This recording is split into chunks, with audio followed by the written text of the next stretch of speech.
अस्सलाम वालेकुम मेरे प्यारे दोस्तों, मैं हूं आपका दोस्त इमरान और हाजिर हो चुका हूं लेकर इस्लामियत की एक और वीडियो। नाज़रीन, आपको बता दें कि फिलिस्तीन की हिमायत के लिए बॉलीवुड के दिग्गज अभिनेता अमिताभ बच्चन अल-अक्सा मस्जिद में जा पहुंचे हैं। जी हाँ नाज़रीन, कुछ दिनों से सोशल मीडिया पर एक ऐसी खबर वायरल हो रही है जिसमें यह दावा किया जा रहा है कि अमिताभ बच्चन अल-अक्सा मस्जिद में जा पहुंचे हैं और लाखों रुपए की मदद भी की है। मगर इस बात में कितनी सच्चाई है, इसके बारे में ये बात हम आपको आज की इस वीडियो में बताने वाले हैं। नाज़रीन, वीडियो को आखिर तक जरूर देखिएगा और आपको वीडियो पसंद आए तो वीडियो को लाइक और शेयर जरूर कर दीजिएगा।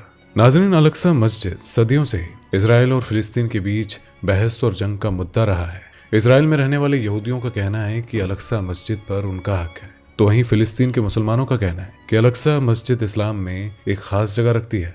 तो नाज़रीन, इजराइल के यहूदी और फिलिस्तीन के मुसलमान कुछ ज्यादा अलग नहीं है। आपको बता दें कि यहूदियों का मजहब इस्लाम से ही निकला है और मूसा अलैहिस्सलाम, जिन्हें यहूदी अपना पैगंबर मानते हैं, वो इस्लाम में भी खास जगह रखते हैं। सदियों पहले जब पूरी दुनिया यहूदियों पर जुल्म ढा रही थी तब उन्हें फिलिस्तीन ने ही पनाह दी थी, मगर अमेरिका की चालाकी ने यहूदियों को फिलिस्तीन के मुसलमानों के ही खिलाफ कर दिया और साल 1948 में अमेरिका के दखल से यहूदियों के लिए नया मुल्क बनाया गया जिसे कि फिलिस्तीन से काटा गया था। आपको बता दें कि आज का इजराइल कभी फिलिस्तीन का हिस्सा हुआ करता था, लेकिन अमेरिका की जालसाजी और यहूदियों के धोखे ने फिलिस्तीन से उसकी जमीन और सबसे पाक मस्जिद यानी कि अल-अक्सा छीन लिया और यरूशलेम पर इजराइल का कब्जा हो गया। नाज़रीन, इजराइल ने सदियों से फिलिस्तीनी मुसलमानों पर जुल्म ढाए हैं, फिलिस्तीन को धीरे धीरे करके अपने मुल्क में शामिल कर लिया और फिलिस्तीन मुसलमानों को सरेआम कत्ल करते चले गए। तब भी ये पूरी दुनिया खामोशी से तमाशा देख रही थी और आज भी जब इतने बेकसूरों का खून बहाया जा रहा है तो भी आज सब लोग चुप है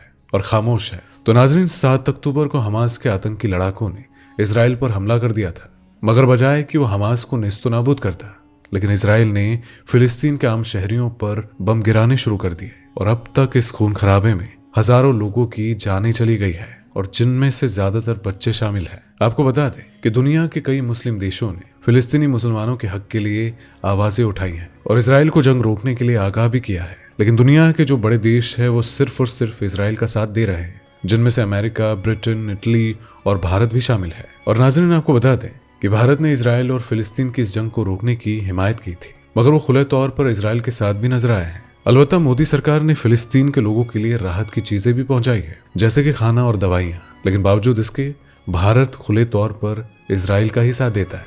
लेकिन नाज़रीन, आपको बता दें कि भारत में कई जगहों पर फिलिस्तीन के हक में जुलूस भी निकाले गए हैं और फिलिस्तीन के मुसलमानों की सलामती के लिए दुआएं भी की गई है। तो दिल्ली में JNU जामिया मिलिया इस्लामिया और अलीगढ़ मुस्लिम यूनिवर्सिटी में फिलिस्तीनी झंडे के साथ स्टूडेंट्स ने जुलूस निकाले हैं और इजराइल के खिलाफ नारेबाजी की है। इसके अलावा तमिलनाडु से लेकर कर्नाटका और कोलकाता तक फिलिस्तीन की हिमायत में जुलूस निकाले गए हैं और इजराइल के खिलाफ नारेबाजी की गई है।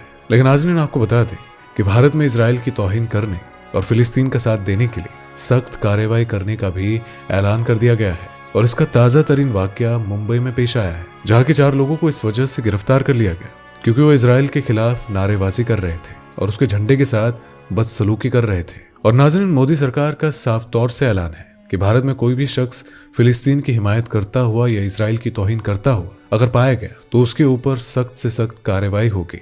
इसके अलावा आपको बता दें कि उत्तर प्रदेश में भी योगी सरकार के सख्त कानून है और ये ऐलान भी कर दिया गया है कि किसी भी तरह के जुलूस और रैलियां उत्तर प्रदेश में न निकाली जाए।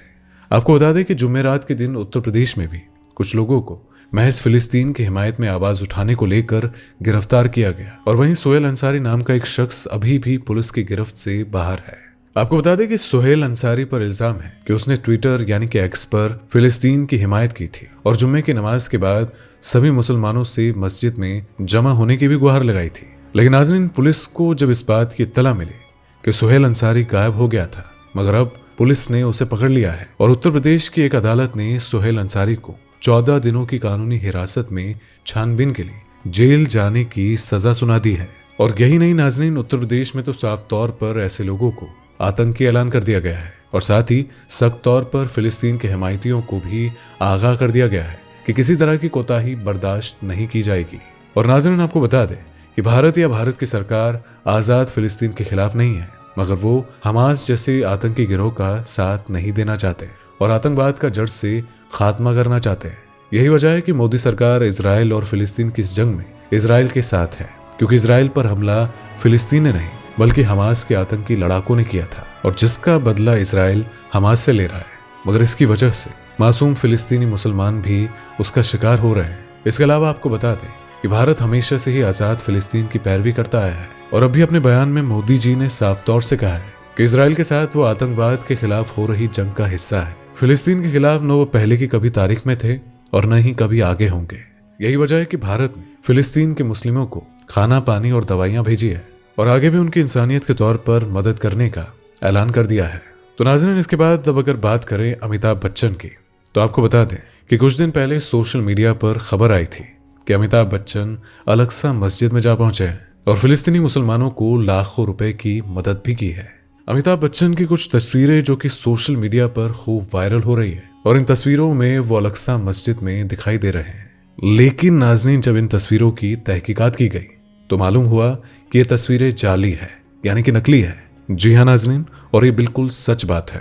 तो अमिताभ बच्चन अलक्सा मस्जिद उस वक्त गए थे जब इसराइल में एक फिल्मी मेला लगा था, और अपने उसी सफर के दौरान अमिताभ बच्चन ने अलक्सा मस्जिद में कदम रखा था और वहां कई तस्वीरें भी खिंचवाई थी, जिन्हें आज का बताकर सोशल मीडिया पर पोस्ट किया जा रहा है। और लोगों को ये गलतफहमी हो रही है कि अमिताभ बच्चन, जो कि जंग के बीच में फिलिस्तीनी मुसलमानों का मसीहा बनकर अलक्सा मस्जिद जा पहुंचे हैं। अलबत्ता ये तस्वीरें तो सच्ची है, लेकिन आज की नहीं है। और नाज़रीन, आपको बता दें कि अमिताभ बच्चन ने फिलिस्तीन में मुसलमानों पर हो रहे जुल्म के खिलाफ भी सोशल मीडिया पर पोस्ट किया था, और मासूम बच्चों के कत्ल के खिलाफ भी अपनी आवाज बुलंद की थी। और नाज़रीन, आपको बता दें कि फिलिस्तीन की हिमायत में जॉर्डन और वेस्ट बैंक में भी जुलूस निकाले गए थे। अलक्सा मस्जिद में जुम्मे की नमाज पढ़ने के लिए सीरिया, जॉर्डन और इराक से मुसलमान इकट्ठा होने के लिए रवाना हुए थे और इजरायली फौज का सामना करने के लिए तैयार थे। तो नाज़रीन, ऐसे में हम कह सकते हैं कि फिलिस्तीन और इसराइल की जंग बेगुनाहों का सरेआम कत्लेआम है, और इसके अलावा महज कुछ नहीं है। और इस जंग में दोनों तरफ के लोगों को कुछ भी हासिल नहीं होने वाला है। तो नाज़रीन, फिलिस्तीन के मुसलमानों और बेगुनाह यहूदियों के लिए भी हम सबको मिलकर दुआएं करनी चाहिए, क्योंकि इस जंग का खामियाजा दोनों तरफ के मासूम ही भुगत रहे हैं। इसी वजह से अल्लाह तबारक व तआला इस जंग में मासूम लोगों की हिफाजत फरमाए। आमीन सुम्मा आमीन। तो नाज़रीन, अगर आपको ये वीडियो पसंद आई हो तो वीडियो को लाइक करें, शेयर करें और चैनल को सब्सक्राइब जरूर कर दीजिएगा। तो मुलाकात होगी आपसे अगली दफा। तब तक के लिए अस्सलाम वालेकुम, अल्लाह हाफिज। दोस्तों, आपको स्क्रीन पर 2 और वीडियोस दिखाई दे रही हैं, जिसे देखने के लिए स्क्रीन पर क्लिक करें।